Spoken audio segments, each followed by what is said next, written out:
Committee Room 29, Sound.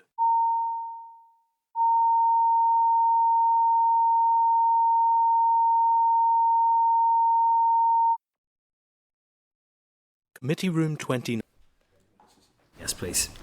Okay, members, so that takes us on to item 8 on the agenda, and that's a budget briefing, and it's an oral budget briefing from the Department of Education. So just to bring the witnesses through. Refer members, just while witnesses are getting sat down and settled, that it's, there's a briefing note from the committee clerk at page 22 of your packs. A briefing from the department at page 24, and then the department's presentation at page 32. So I'll just let you both get seated, and then we'll start with the briefing. So joining us today we have Neil Palmer, the Acting Director of Finance at the Department of Education, and Stephen Van Houten, the Acting Deputy Director of Finance, also at the department. So thank you both for attending today. We will be passing over to you as normal for an opening statement or presentation of up to 10 minutes, and then we'll move into question and answer from members, and we will be keeping that to around sort of 5 minutes per inquiry for each member, if we can try and stick to that as far as possible. But thank you for your time, and hand over to yourselves at this stage. Well, thank you for having us, Chair. I have a short presentation to talk you through. Hopefully somebody can do the slides for me. So just to kick off, if we move on to the next slide, I'll close off 24-25 first before we move on to 25-26. So you'll be aware that the interim opening budget was initially just over 2.5 billion, which was very, very low. Then when we got the budget finalised, we got an additional 297 million onto that. And all things considered at that point in time, we estimated that we had a budget shortfall of about 525 million. Now we've managed to deal with that shortfall, I suppose is the best way to put it, through a number of different ways. A large part of that was the pay and grading review pressure, which was 180 million. And we came to a clever agreement on that, essentially only costing 40 odd million in the last financial year and about 70 million in this financial year. So that took 180 out. I suppose the most important part to acknowledge is that we then got an additional 273 million pounds of funding at monitoring rounds, which is probably the key to why we live within budget, really. And there's a couple of other small elements there.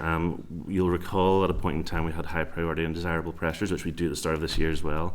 Most of those weren't funded, so that amounted to about 41 million. And to be brutally honest, maintenance was underfunded by about 25 million in the end as well. So that has pretty much brought us in on budget. If we move on to the next slide, there's just a quick, I won't dwell on this, there's just a quick summary there of what we got at the various monitoring rounds, which added up to 273 million. And again, and it's quite important, I'll come back to this, is not forgetting that additional 297 that we got at the start of the year. So that amounted to about 570 million pounds of additional funding in year, which is unprecedented, certainly in my 13 years in budgeting. So that took our post-January monitoring budget to just over 3.1 billion.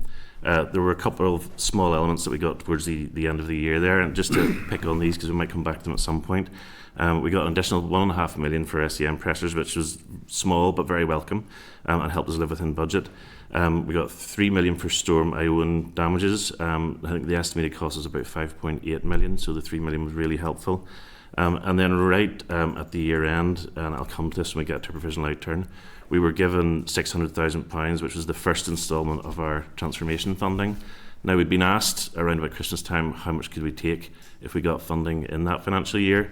So we said 600,000, but it was only announced on the 4th of March and confirmed on the 19th of March. So we advised DOF at the time, well, we can't spend that in a couple of weeks. So it was agreed that we would take it, declare it as an underspend, as it's ring fenced, we can't utilise it, but it would be reprofiled and not lost. So that makes part of our provisional outturn when I get to that. So if we move on to the next slide. Provisional outturn is ongoing, but it looks like we've managed to break even and live within budget, and that includes having funded the back pay element of the Teachers' Pay Award, which was agreed just at the end of the last financial year. At this point in time, now this may change, but it looks like provisional outturn for us will be an underspend of about 1.2 million. which can be explained, thank goodness. There's the 600,000, which I've already advised you of, which is the transformation SEN funding, which is ring fence. We can't utilise it for anything else, but it won't be lost, it'll get reprofiled. And then towards the end of the financial year, we identified a potential underspend of about another 600,000 and engaged with DOF at the time. DOF at the time had concerns about a wider overspend on the block, so asked us to sit on that, so that is what we've done, sorry. So if nothing else changes, I would expect our outturn to be about 1.2 million of an underspend. There's a wee bullet point right in the middle there, which is maybe a little bit misleading, and it's why I keep going on about how much additional funding we got. So it's not to undersell the efforts from the EA. They've done fantastically well, particularly when they had a £20 million shortfall to make the teachers' pay award towards the end of the financial year. But I think we need to be real. We need to acknowledge that we lived within budget because of the significant additional funding that we got across the year. And that's an important point to acknowledge when we move into looking at this financial year, 25-26. And I think, you know, it's probably fair to acknowledge that we won't have the capacity to make the savings that we did last year, and we don't expect the same level of significant additional in-year funding. So that's 24-25. I'll move on and quickly take you through 25-26. Now, there's probably not an awful lot here you don't already know, so I'll try not to drag it out too long. So the executive budget, which was initially announced in December, gives the department just over £3.2 billion, and also another 50 million, which is very welcome for the executive early learning and childcare scheme. We got 25 million for that last year, so that's really good. There's a couple of additional amounts which I'll come to, but initially if you look at that and compare it with the closing budget for 24-25, it looks great. You know, we've got an additional £120 million. But you've got to look at that in the context of all of our recent pay agreements. So the teachers' pay agreement, which came just at the end of 24-25, gives us a recurring pressure, so a new pressure in this financial year of 82 million. The NJC agreement gives us a recurring pressure in this financial year of 47 million. There's teachers' incremental progression, which is about £10 million. Then the pay and grading stage 2, which I've already mentioned, costs £75 million in this financial year. And then the recurring impact of that initial stage 1 pay and grading from last year adds another 68 million onto it. So straight away we have additional pay costs in this financial year of 282 million, which sort of make that additional £120 million pale into insignificance. And that's before we look at any pay awards for teachers as of September 25, which is also in this financial year, and then any NJC agreement in this financial year as well. And at the minute, for both of those, we're doing about 3% and 3.2%, just as a forecast, as an indicator, so that's another 60 million. And again, not to labour the point, but that's before we even look at demand and price. So for example, SEN expenditure is forecast to increase by 100 million from 670 to roughly 770. So whilst on the face of it, it might initially look like a half-decent budget outcome, it's really not. Moving on then, there's a couple of additional amounts which have been confirmed since. So at the final budget outcome, we got an additional 0.7 million for teachers, or for the NICS pay award, which is not enough. And 7.6 million, which is very welcome, the 7.6 million for SEN transformation, which is for the 25-26 financial year. And then in addition to that, the Finance Minister has agreed to commit to an additional £5 million for childcare, which would take it to 55, although we wouldn't get that until June monitoring. There's also £15 million in earmarked funding for SEM pressures again, which is very welcome, but compared to an increase of 100 million, is not that significant. And then 17.9 million as well to address the employers' NIC pressures. Those pressures for us are 53 million, so again 17.9 doesn't really make that much of a dent, although very welcome, I might add. So look, all in all, that leaves us at this point in time, and this will change, with estimated pressures of just over 300 million on that budget. There are, and I know you don't like this, Chair, you mentioned this before, at this point in time there are other pressures which would take that to about 360, and those would be high priorities and desirables. Hopefully, on the most part, they'll drop off as the year progresses. So if we move on to the next slide, sorry, I sort of raced through there. There's just a wee flavour there at this point in time of the kind of things that are going to be impacted by that budget. So the way that we've allocated our budget, we've got to be realistic and acknowledge, okay, if we want to make savings of £300 odd million. Well, the only organisation that can do that's the EA. The department's budget is 35 to 40 million. CA's is 20 million when you net the income off. So you could get rid of all of our NDPBs except the EA and us, and we'd still have hundreds of millions of pounds of pressures. So at this point in time, the EA's allocation shoulders all of that 300 million. And they're off taking a look now at what they can realistically do, and they'll take that to their board. And you know, it has to be acknowledged, it's an incredibly difficult ask, but you know, we'll see where we go when they've done their work on that. So the kind of areas that are going to be impacted are going to be EA block grant things. So obviously SEN, school meals, transport, maintenance is another big one, and our smaller NDPPs will struggle. I think we met at a couple of accountability review meetings recently, and although 2 of the smaller NDPPs had lived within budget, they weren't in the sphere of being pleased about it or getting a pat on the back. They felt it was done at a cost, and were very concerned about going into this financial year. So that pretty much brings me to a close of my opening statement. Happy to take any questions. I know that last time we weren't able to answer a lot of questions, so we'll do our best. If there's anything we can't answer, particularly on policy areas or capital areas that we're not aware of, we'll certainly come back to you. That's no problem. Thank you for that. A couple of initial things. Could we just go back to pay first of all, as in terms of that, the pay pressures, just to make sure I've got all those figures right. Did you say 282 million of pay pressures? That's for non-teaching, is that right? No, that's including teachers. So the recurring element plus pay progression for teachers is about 282 million. Okay. And then separate to that, there's 60 odd million, which is just a forecast figure for non-teaching and teaching, which would be in this financial year. Okay. In terms of the impact on school budgets, then so that we've had the teachers' pay award there earlier in the year. Yes. That's not funded for this financial year? So it is, okay. in setting the budget, what we've tried to do is any recurring element that we were already aware of had been factored into the opening budgets, which is why the big hit is being put on the EA block grants, so that all those things are funded. And a thing which will have changed since we sent you your written briefing is that since then we've allocated the monies to schools and the EA for the recurring element of the teachers' pay award. So that was about an additional 70 million went into the ASB for schools, and just over 10 million went to the EA for their teaching staff. Okay. So in terms of the pay pressures, that is not being carried by schools at the moment, is that no, right? That's okay. correct. Okay. Yes. Okay. Well, that is welcome, because I wanted to ask about school budgets, and I've asked a number of times during budget briefings, in terms of where that's sort of sitting now, in terms of proportion of schools in deficit versus proportion in surplus, based on the allocation we're looking at. Do you have a sense of how that's likely to play out this year, or where we finished last year? Yeah, I can tell you where we finished last year. I don't have the figures for where we're going to. I'm not sure. Stephen is our I actually don't have the figures for where we're headed to next year, because we don't have those from the EA just yet. But it was basically, as we were heading into last year, basically half the schools were in surplus, half the schools were in deficit, whereas it tipped a bit last year. So now approximately 60% of the schools are in deficit, 40% are in surplus, and we would certainly expect that position.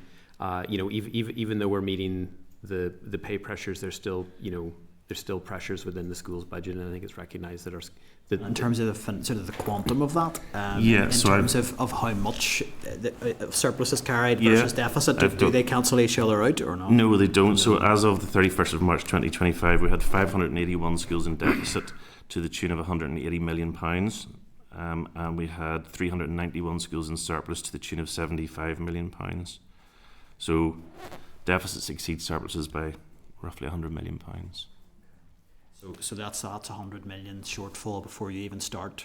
In theory, yes. Albeit the answer is always in theory. Well, it's just this money this exists. This is money. This is public money. This is a paper exercise. Yeah. So the deficit, whenever a deficit is incurred in a year, so let's just say schools go further into deficit in this financial year, say by another £20 million, that gets met by the EA block grant.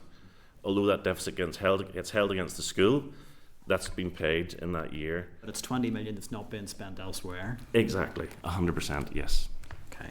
And with surpluses, sorry to interrupt, with surpluses, it's not that we're sitting with a bank account full of surpluses, and if somebody wants to draw down from it, they can.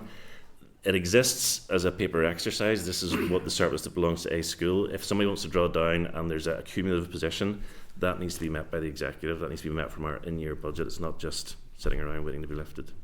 So a school that's in a healthy surplus, what happens to that money? I'm genuinely trying to understand this because I try and grapple with it every year. So it's not money that anybody can access. So it can access it, but albeit they would be indicating to the EA at the start of the year that they would be drawn down, and that will be accumulated by the EA across all of the schools. And if they're in a net position where they're going to draw down surplus, they let us know. We bid for it. Many years ago, it was seen as an executive priority that would be met. Times have changed, but we haven't been in that position in recent years.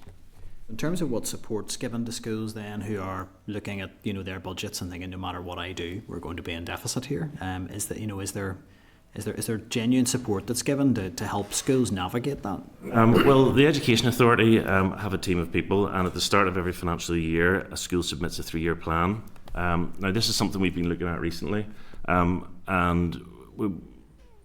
I'll choose my words carefully. So we're looking at initiatives with the EA where we can perhaps improve or lift that support that's there. Or first of all, identify if we need to improve it and what the options are. But unfortunately, as with everything else, anything new costs money.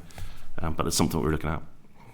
I appreciate that the budget position, it's really, really challenging, but I think, we are, to now be in that position where we have tipped, where deficit is now the majority position for schools in Northern Ireland. I think it's concerning to learn that. Very much so. And I think it is that point that it's while it may be a paper exercise, in a theoretical sense, but I think it is important to note that is money that is not being spent in the education system elsewhere where it's sorely needed just to shore up those deficits.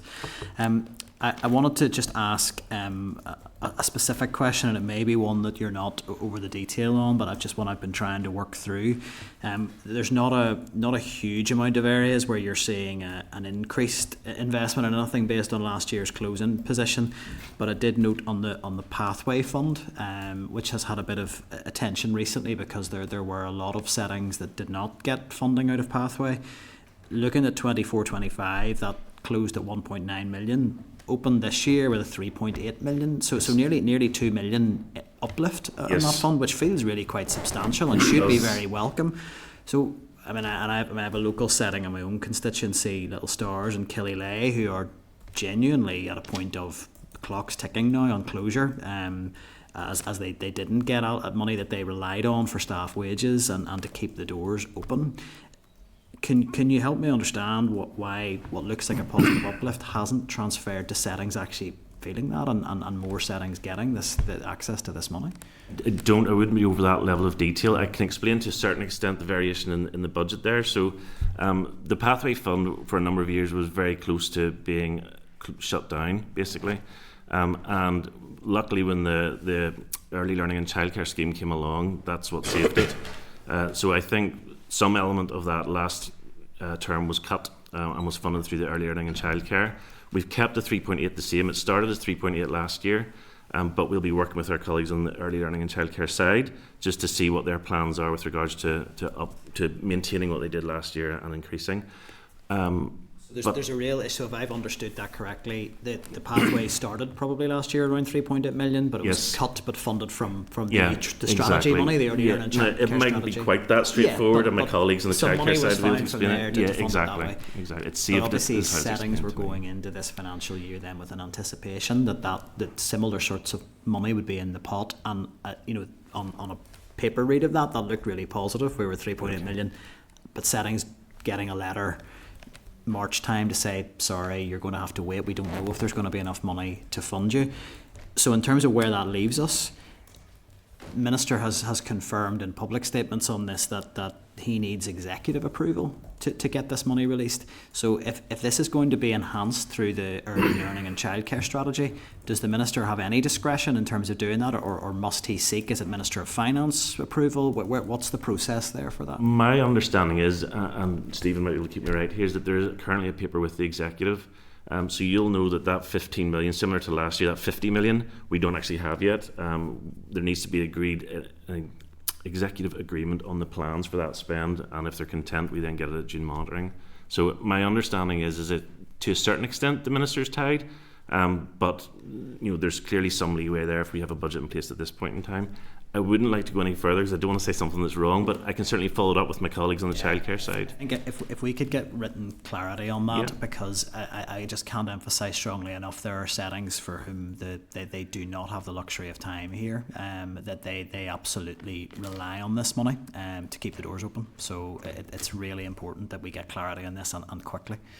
If Chair, if I could be given permission to misspeak, I think one of the issues we have though is there's this timing issue around the budget comes out, but then the executive doesn't agree the childcare strategy until after the start of the year. So if they're like what we really need is to kind of change the timing Line of those things, things, yeah, and to have it so that this executive childcare strategy budget is agreed before the start of the year to address these types of situations. I mean, obviously, I take that point. I think there's lots of ways we could probably align our budget processes a lot better. I mean, I would just probably want to put on record that I think that there are settings that don't have the luxury of time. The Education Minister has money in his budget if he knows it's going to come at a later point.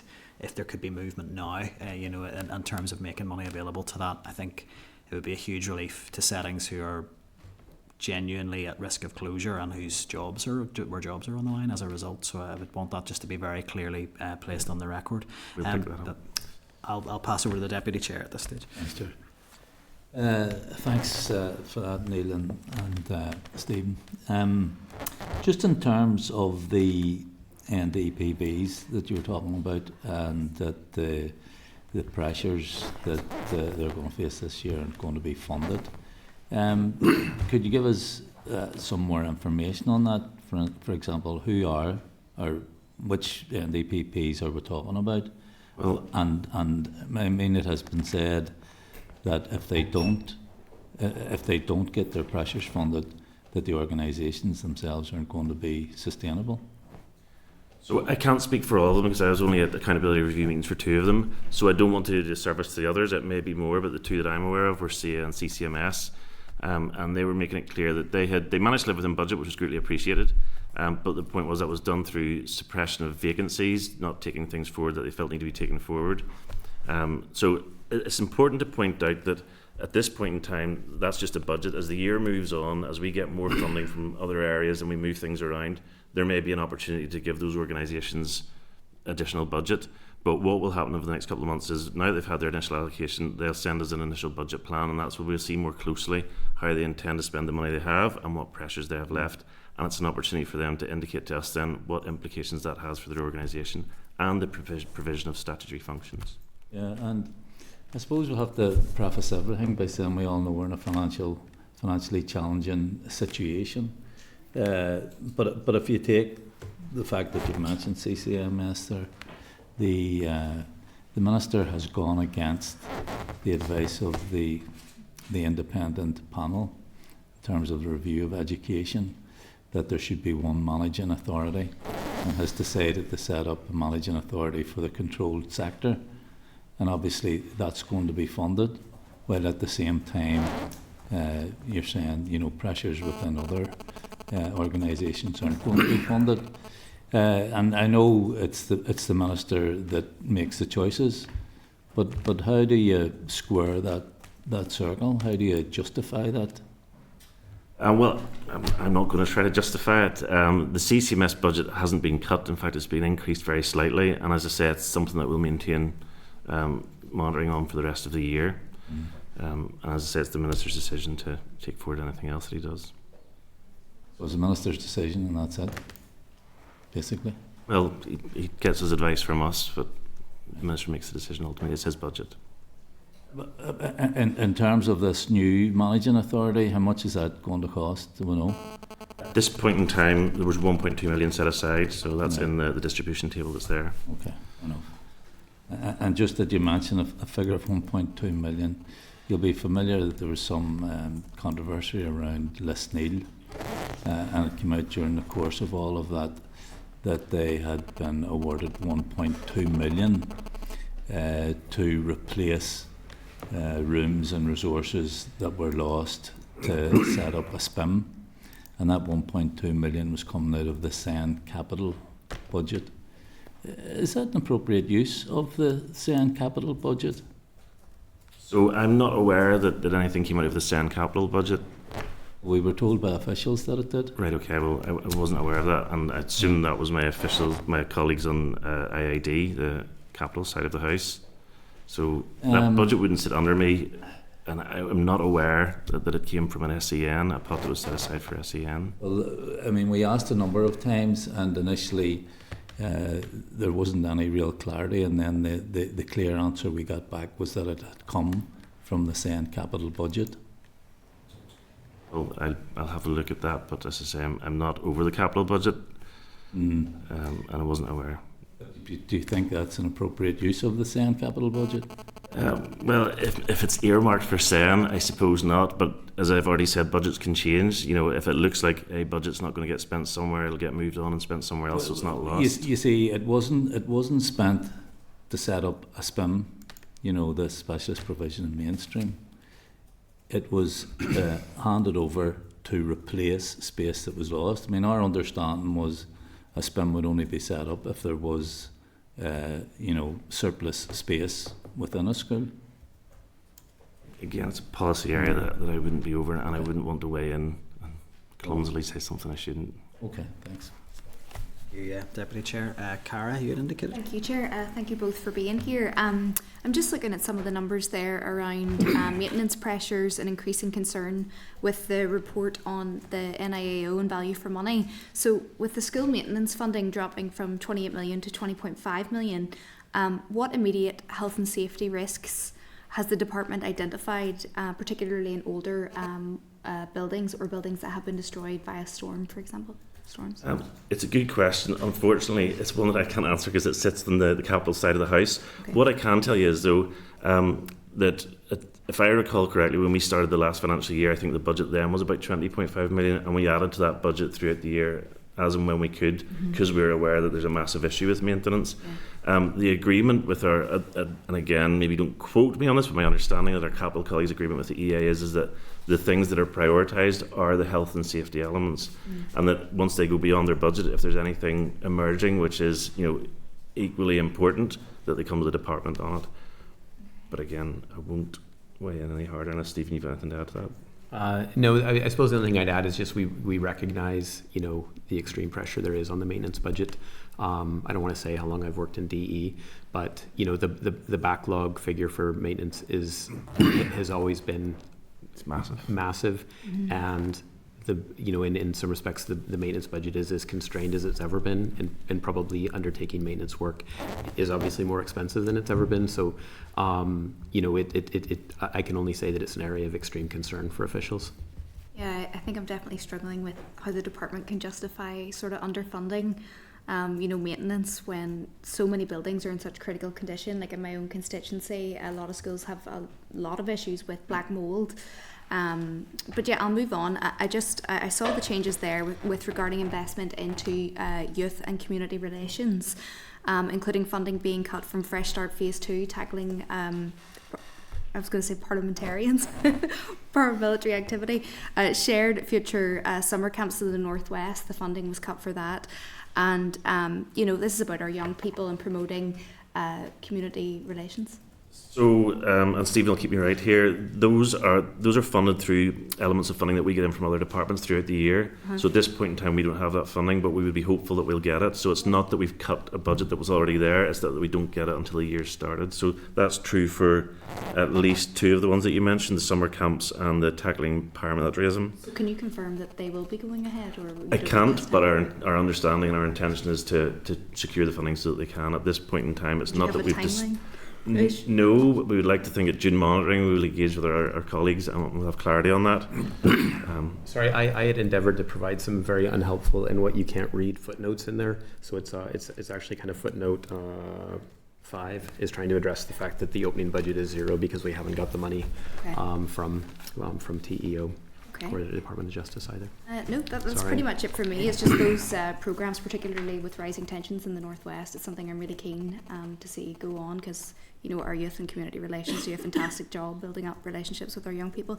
But no, that's it, Chair. The previous speaker answered my question. So thank you, Cara. Danny, you were next. Thank you, Chair. Thank you. I know budgets are extremely tight, and that's what I just want to ask on a couple of things that were probably announced not too long ago. And what is it? The mobile phone pouches pilot scheme. Yes. Where's that sitting? I understand it's at procurement stage, so it is still to proceed. The business case has been done, and they're out to procurement. So, where would that come out of in the budgets? That's coming out of a capital budget. That's capital budget? Yes. Would you have the projections of like a pilot scheme at £250,000 for only 25 schools, I think? It's a small amount of schools, yes. So it's multi-millions if we were to roll this out. Do we have projections on what that would cost and then the year-on-year cost? Not at this point in time, and that wouldn't be done until the pilot was complete and yeah. You know, there was a justification. If there was a plan to then do that, we would price that. At this point in time, it would be yeah, exactly. Yeah. It's not there. So see, as far as like, so I just know our questions, just looking at recent announcements, is it because of the pressures? And I know outdoor learning is very important, but it just like that was only in February. That was £4 million that was announced by the minister. Would that all be? Does that all have to be spent by? And what was what was the outdoor learning? So it was £4 million for outdoor learning for equipment. Right. Okay. Again, capital budget. If it was announced, it depends. If his announcement was a commitment to fund that. It wouldn't necessarily have to come out of last year's budget. If it was an announcement that we'd secured the amount in that year, yes, it would need to be used in that year, if you know what I mean. So there's a difference between a commitment by the minister to do something and having secured funding. I'm not sure it was for this year, so that was February. But that, I'm just wondering, like that has to be spent then by April. Am I right? Or as in, it's for this financial year, 25-26. That was my understanding was when it was announced in April that it would have to be spent. That £4 million. Again, it depends. I don't know because I don't know which budget was coming out of it. If it was just a commitment by the minister, he can decide what year it's done when he can afford it. If it was a commitment to say I've secured and set aside £4 million in this financial year, yes, it would need to be spent within that financial year. Can that be carried on? No, can't be carried. And the reason why I'm asking is that the shortfall is £83.7 million of capital. Yes. And I just wonder what impacts that, because SEN's very important that what we're trying to do in this committee, like the SEN capital investment programme that the minister's bringing forward, it's very top heavy on any sort of deliverables will be on that money, and there's already a shortfall of 83 million. Like, it's not possible. I'm just trying to compare projects. I understand. If my capital colleagues were here, they'd say that it's quite simply not enough. Whilst it may look like a big budget for education, for all the things that we need to do for the issues that there are across our estate, particularly the SEN issues, it's not enough. And alongside that, we have the Strule programme, trundling along as well, which absorbs some costs too. So just sort of from my thing, so if that had to be spent, that can't carry on. Then just the outdoor learning one, that would have to have been done by April, or? Yes, if it was committed to be spent, if it was from last year's budget, it would need to have been spent last year, yes. I suppose it'd be quite ambitious to try and spend £4 million on equipment. That's for pretty. Thank you.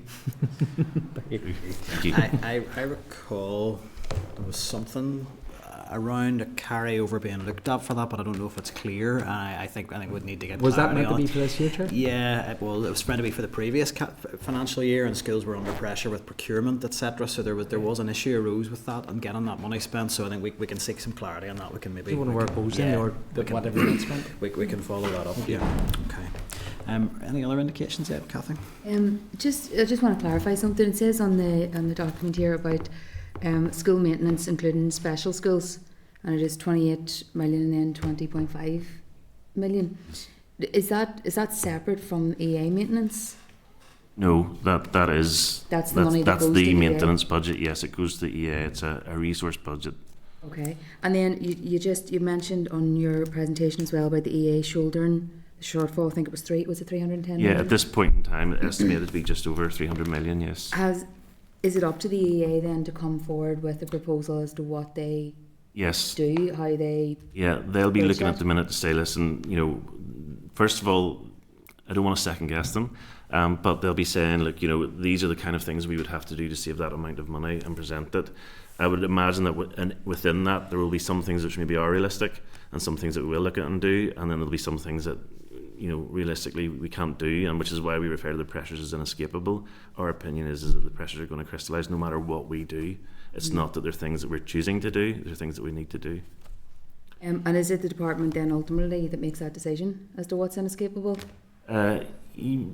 Well, no, we go out round our NDPPs and everybody advises us. So it's I suppose ultimately, yes, if we disagree with somebody, we'll discuss it with them. But it's never really been an issue.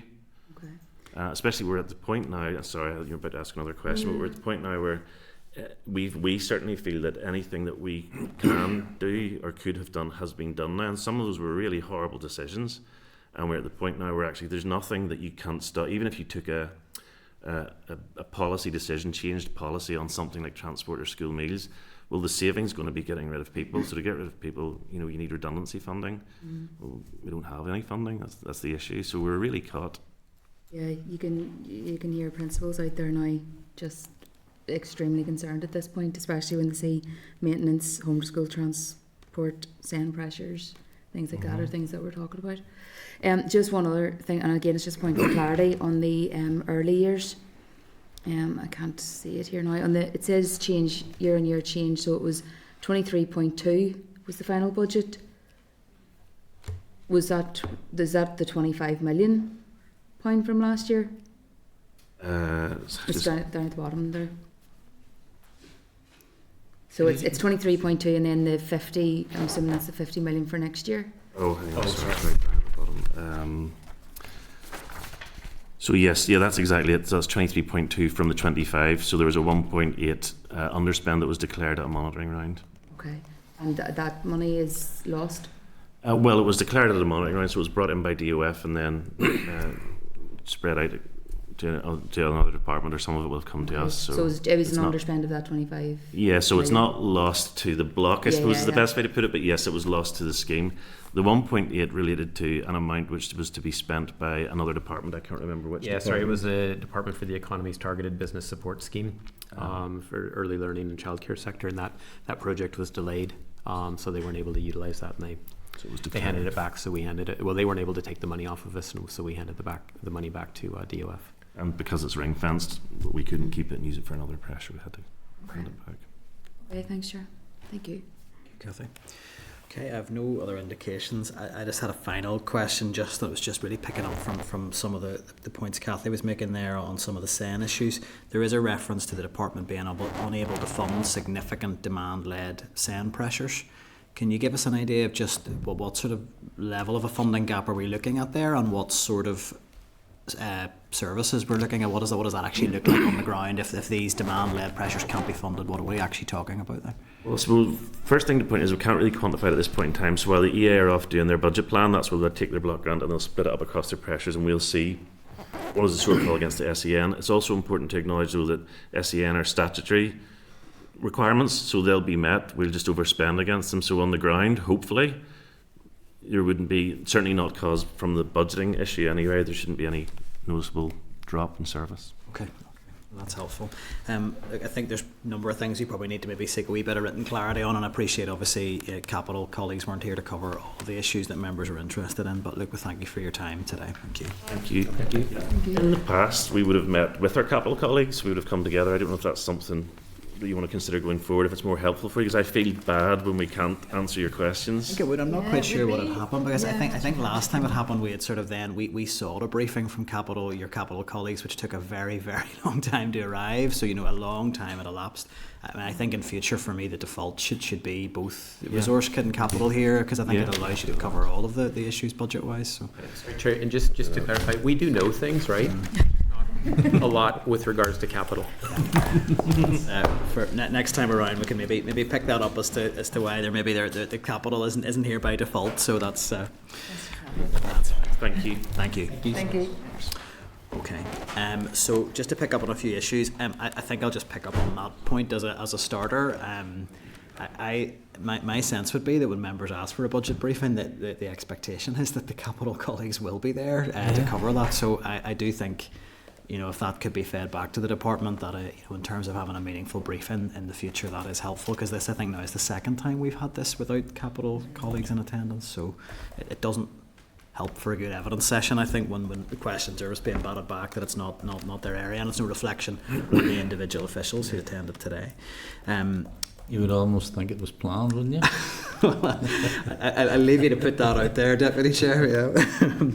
So the items for follow up, I certainly think that from my questioning, I did undertake to bring this forward, but I really would like a very clear written update on where things are at with the budgeting for Pathway. I think if we know this money's going to come in June, if there was any capacity for the department to release it now, because I think to see settings going under, for the sake of budget cycles not aligning, it would be a real tragedy. So if we could get update on that would be really helpful.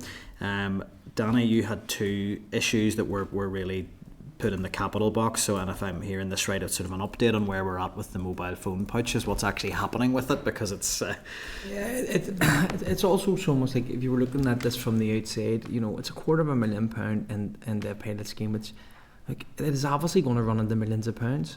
And then when you're being told that there's an £83 million gap, I don't even see why you would even spend £250,000 at that, and what advice is being given. And then I think you were saying to me that is that money for that to be spent this year. Yeah, my understanding, I'm happy to be corrected. I think it was branded as the Curriculum Capital Fund, something like that, and it was initially targeted in an outdoor learning, and there were definitely schools feeding back. They were struggling with the procurement of that in time, and I have a recollection, I could be wrong, that the Minister provided an assurance that would be reprofiled for this year, but I think we should be getting that in writing to find out where that's at. Not just in writing, but it's also like, it has to be spent. So what, say half of it's spent, where's the other half of that money go? It's that I think those are the questions we absolutely agree needed. We should be asking that, and I think then to broaden that out, there was a whole suite. Sorry, Nick, before it was in my head. Yeah. See, because you're picking into your memory. That announcement was February, but was the schools then put under pressure from, say, February, like in a 2-month period, to try and spend that? My understanding was that they had the initial guidance was to be spent by the end of financial year, but I don't think it was deliverable. But I have a feeling something was put in place. I think that's it. They could draw it down and then actually spend it in the next year. I think we can bring that. Let's get that in writing. Let's get that in writing. Next week, if you like, and you can just refresh. I would like a broader update on that curriculum capital scheme, because there was a whole suite of things around investment in PE and facilities and pitches and all of this, and I'm not sure where any of that is at, so it'd be good to get clarity. I think we've a reply on that. This is ringing a bell for me on that, so we'll put it in Matters Horizon to be sure. Is there anything else from anyone else's questioning that they would like to follow up specifically on budget? Content with that at this stage. Okay, Clark, anything from your end that you want to? Cara, were you happy with the replies about the TEO initiative? Yeah. I was content. Yeah.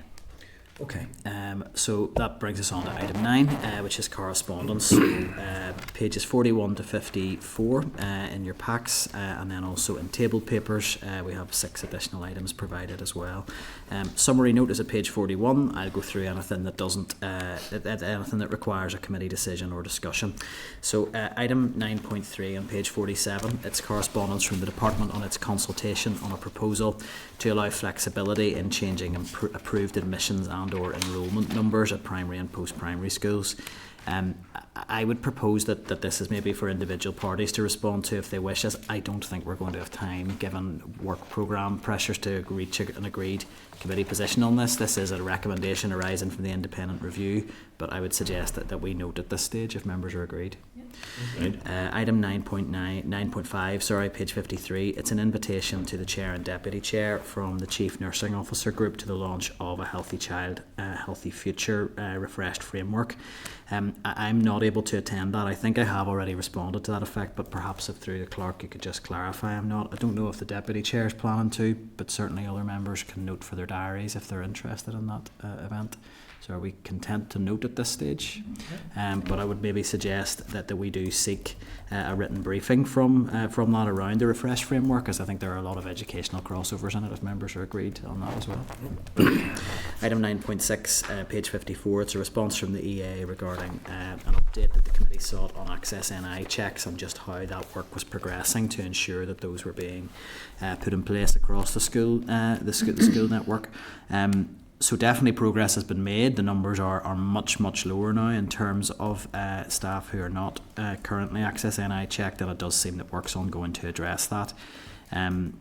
But there were some concerning figures about that staff were dismissed through the process, where they're either their contracts were terminated or for whatever reason they left the post.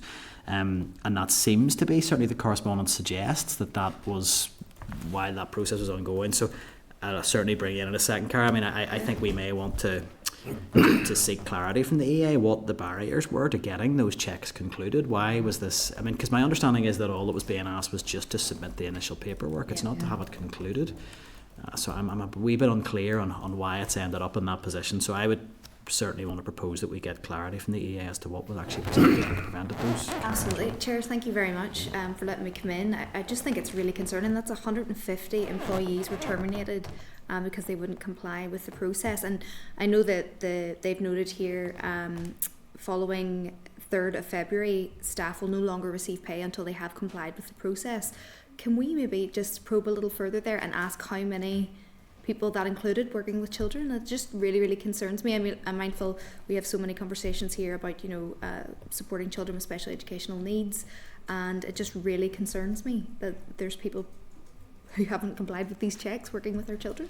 Yeah, Parents I think will be concerned too. I think it's absolutely appropriate that we follow that up if members are agreed, because I'm conscious the language could cover a whole range of scenarios, saying refusal to comply. There may be some genuine reasons why there was some issue with that not being able to be progressed, but I think we need to understand why, because the numbers are high. So our members agreed on that. Great, Kathy. Just a really small point. I agree 100%. It's too broad. It's not giving us enough details. It raises more questions probably than answers. Yeah. But part of it as well, like Cara said, that staff are no longer receive payment until they've complied. There may be issues there may be staff who need support with that maybe aren't getting that support, or so I suppose it's just to drill that out as well. I think that's it. It's identifying, are there barriers that are stopping some of these staff engaging in the process. So I think that is a reasonable question. So let's see what comes back on it. I mean, I suppose we should welcome the numbers are definitely down, but the numbers should never have been as high in the first place, and this doesn't seem like it should be a difficult process to ensure everyone working in schools is Access NI checked. Item 9.7, page 9 of tabled papers, it's correspondence providing information on a rescheduled Ulster University lecture on sentencing practice in Northern Ireland. It wasn't included in the correspondence note, so I'm just going to suggest, members, that we note that if we're agreed. And then on to tabled papers at 9.8, page 10, and also 9.9 at page 35 of tabled papers. We first of all have a letter from the Annika Collective proposing, it's a report and also proposing some recommendations from that report on an initiative to improve access to education for young asylum seekers and refugees. There's an invite for members to attend the launch of the report, which we can all note for diaries. But there's a clear ask that the committee supports their proposal to support the establishment of a working group to look at setting up a programme of specific support for newcomer young people aged 16 to 24. And then at page 35, Clark has kindly tabled a draft reply and sort of commendation and support for the work. I would certainly be content to endorse that, and I would, I think certainly the committee has engaged on issues impacting newcomer children and young people, and we have heard particularly at that upper age cohort, the sort of 16 plus, some of the challenges in accessing school places, in qualifications being recognised to allow them to progress on their educational journey. So I think a lot of that work seems really welcome to me. So I'm happy to open up to members if there's any views or if we're in agreement. Agreed? Agreed. And then we have at page 37 of tabled papers, item 9.10, it's a letter from some academics from Stranmillis expressing some concern about some of the proposals within the Transform Ed NI strategy document. Now, we agreed last week we would seek a detailed written brief from the department on the document in the first instance. I would want to suggest that we could approach these academics also for a written briefing. I'm not sure how other members feel. I certainly feel that the information is quite technical in the Transform Ed NI document, and none of us are educationalists in that sense, or have academic credentials that would allow us to really assess, is this good practice globally or is it not? And it seems to be there's a range of views on that. So I'd be keen to see that evidence. I'd also had a discussion with the clerk where it had been confirmed that there is also the option for the committee to procure some research. So I think Ray's had possibly suggested it might be wise for broadening that out to ensure that we get some research in on what is a really key strategy document, but that does require a degree of expertise to navigate and understand. So our members content that the clerk takes that away to look at procuring just a single bespoke piece of research from someone qualified to help the committee inform its thinking on that document, if we're agreed. Great. Content. I'd be very happy post recess in the summer to look at obviously getting oral briefings in from the department and relevant academics, but I think some research would be a really good starting point on that. Okay, other than that, are members content to dispose of the correspondence as per the summary note at page 41? Great. So that takes us to item 10. Hopefully we can deal with this fairly briefly because we had an informal meeting. So it's item 10 is forward work programme, page 57. We had an informal meeting on Tuesday where there seemed to me to be broad agreement among members that by utilising Tuesday morning and Tuesday late afternoon, early evening slots, we would try and get through the school uniform scrutiny work with a view to concluding that before summer recess. So I'll just ask the clerk to speak to the forward work programme. It's there at page 57. Has there been an additional version tabled as yet or possibly not? So if you go into your table packs, you'll just see, really focusing just on the bill, that those are the two options kind of available to the committee in the time frame that it has to fulfil its committee stage. And at the forward work planning meeting, so this is page 40 is timeline A, and then timeline B comes on in the next. So essentially you can just see how compacted your schedule is, doing this on the basis of your usual committee time plus at least one additional weekly meeting, and there'll be running liaison between the committee, the bill office, the DE bill team, and we'll try to have DE on standby to come in and advise on things as well as queries come up. So that's the one that everybody agreed to go with yesterday, but just as a cautionary just to show you what it would look like if you had a bit more time but you were going into recess. So the benefit is obviously you'd have a bit more time, a bit more deliberation, more ease to get those queries answered and things. But you can see that whenever you get into the recess time, the quorum numbers that I've been able to ascertain are quite tight, and we don't have quorum in all events. We do have potential for quorum most weeks of the summer, but not in all. And obviously the other elements of recess are that you might have less transparency in your process because the education community is on holiday and won't see what you're doing, won't be up to date with the bill process and able to feed into it, and you might have a bit less support in this program as well, just although arrangements will be made should we need to tip into recess. So there you go, that's just a cautionary bit of information. I think those two timelines are really helpful. So we're really going to try to go with the first one. So yeah, I mean, I'm going to suggest we would work to the first schedule with just a safety net of some slots in the summer should we need it, but I would hope we can get through the work by June, but it will require meetings outside of the Wednesday afternoon. So we agreed? Mm-hmm. Okay, that's great. Thank you. And that takes us to item 11. Any other business? I've not been notified of any. Is there anything else? No. And then item 12, date, time and place of next meeting. So there's two to consider. We have our concurrent committee meeting with Economy, just to note that, which is next Wednesday at 10:30 a.m. in the Senate chamber. And then we have our regular scheduled committee meeting again Wednesday the 14th, 2 p.m. here in room 29. That just leaves me to put the question that the committee meeting does now adjourn. Are we agreed? Committee room 29. Sound.